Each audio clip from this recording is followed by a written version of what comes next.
আপনারা শুধু উপরের এই ভিডিওটা দেখুন, দেখে মনে হচ্ছে না কি কোনো একটা সিনেমা শুটিং হচ্ছে। না, এটা কোনো সিনেমা শুটিং নয়, বাস্তবে ঘটে যাওয়া উত্তরবঙ্গে যে সমস্ত বিপর্যস্ত বন্যা বিপর্যস্ত এলাকা বিচ্ছিন্ন হয়েছে, সেই জায়গাতে এই ভগবান ডক্টর ইব্রাহিম মোল্লা উনি যাচ্ছেন ওনাদের স্বাস্থ্য পরীক্ষা করার জন্য। আজকে আপনাদের প্রত্যেকের কাছে একটাই আমার প্রশ্ন, কি আমরা যদি এই হিন্দু মুসলিম নিয়ে দাঙ্গা করি, আচ্ছা একবার আপনি ভাবুন, আজকে এই ডক্টর সাহেব কিন্তু উনি নিজে একজন মুসলিম।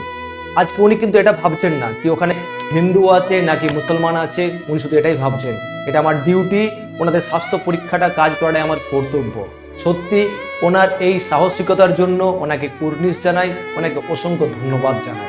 ধন্যবাদ জানাই সমস্ত এনডিআরএফ এর সদস্যকে, ধন্যবাদ জানাই সমস্ত পুলিশ কর্মীকে যারা এই বন্যা মোকাবিলায় নিজের জীবন ঝুঁকি নিয়ে আমাদের মতন সাধারণ মানুষকে রক্ষা করছেন।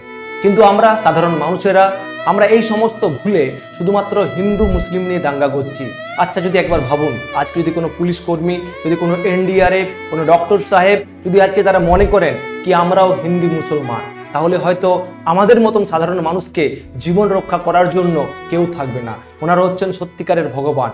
তাই আজ প্রত্যেককেই হাত জোড় করে একটা কথাই বলতে চাই, এই হিন্দু মুসলিম করে আমাদের দেশ ভাগ করে লাভ নেই, আমাদেরকে এক হয়ে থাকতে হবে। হিন্দু মুসলমান এক হয়ে যদি না থাকি, এই ভারতকে আবার বিচ্ছিন্ন হয়ে যেতে হবে।